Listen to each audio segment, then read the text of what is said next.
don't need an 8 step wellness routine. You need to find the natural rhythms that lead you to harmony. We live in a world that teaches us to count everything: calories, steps, ounces of water, grams of protein. Like precision is the path to health. But it never teaches us how to tune into our natural rhythms. Now, what if your body doesn't need more tracking? What if it needs anchoring? What if it needs its own natural rhythms?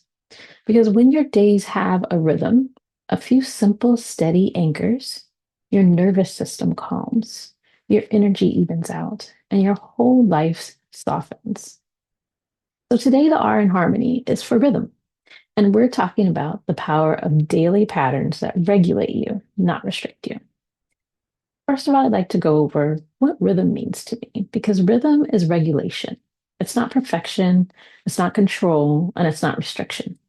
It's the simple practices that bring your body back to you, like movement and nourishment, sleep, and our exposure to sunlight or these wonderful LED lights. We call these your free healthcare. They're basic, powerful, because the goal isn't to check off boxes. The goal is to feel supported. Living in rhythm daily means building a nervous system you can actually live in that actually supports you. Now, here's a few steps for us to go through today. The first one is rhythm over routine. Now, routines can feel rigid while rhythms feel alive. Instead of forcing the same habits at the same time every day, I want you to start thinking in terms of cycles. You don't have to journal at 6 a.m. sharp every morning. You can journal when your energy dips mid afternoon or late in the evening before you go to bed. You don't need a 60-minute yoga session every day. You can stretch for 7 minutes after you put the baby down if that's what fits. The rhythm honors your season, your sleep, your capacity. It happens when habits flex with you, not when you're forcing things to fit into your schedule. The next thing I want you to think about is anchoring the basics. So there are things that, of course, we all need: sleep, light, water, movement, nourishment. Those are things we can't really get by without. So none of it is fancy, but it all creates stability when it's done properly.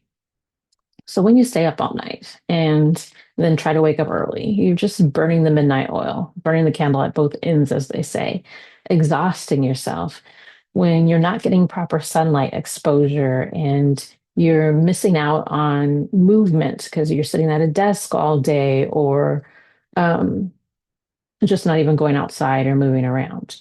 Those things stall your body and stop it from doing what it needs to do.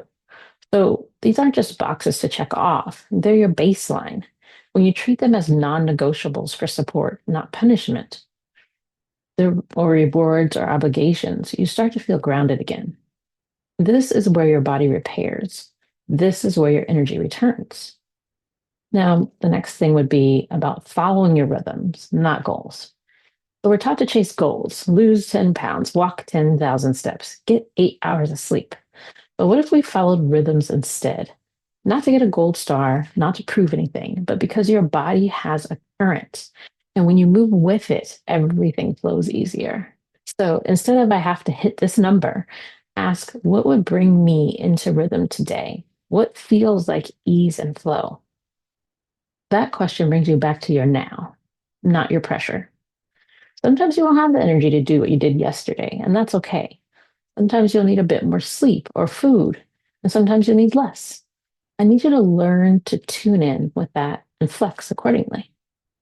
Now, here's an example from my day, and this by no means happens every day, but an example of how I live in rhythm. Let me show you what it looks like. So I wake up naturally each morning, as long as I've gone to bed properly, usually around 5 a.m.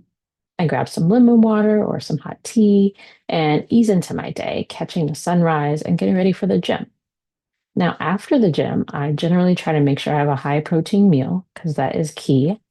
And then on nice days, I sit outside to work or intentionally go outside around 11 a.m. or so for a walk because I know that's a great time for vitamin D. And it just feels nice to be out at that time of day. The sun is shining, the air is crisp. It feels amazing. I usually pause around 2 o'clock and take a break from whatever work I'm doing for my biggest meal of the day. And I focus again on high protein and healthy fats to keep me energized and clear without crashing, because that's what I found works best for me. You have to find what works best for you. And that's something that I will help you find out how to do. I try to remember to change the screens on my digital devices to red as the sun sets to support my circadian rhythm and turn off any overhead lighting. That's a new one for me. And I found that's very helpful to make sure that I'm able to wind down without screens after 7. And I'm ready usually for bed by 9. I joke that I turn into a pumpkin after 9. So good sleep is a rhythm, not a reward. And none of this is perfect. I don't do it every day. It's not strict. It is flexible. We have movie nights, we have game nights, and things like that. But my body loves it when I stick to this rhythm. I didn't pick these times, it did. So the next best step for you is today I want to invite you to choose one rhythm to lean into. Not all the things, just one. Pick something basic that you can return to. That might be getting sunlight in the morning. It might be drinking water before coffee. It might be as simple as setting your phone down while you eat and being more present with your meal and your loved ones if they're joining the meal with you, and how it makes you feel. Let it be small and let it be yours. So drop a comment below if this grounded you today and let me know what's one rhythm you're going to lean into this week.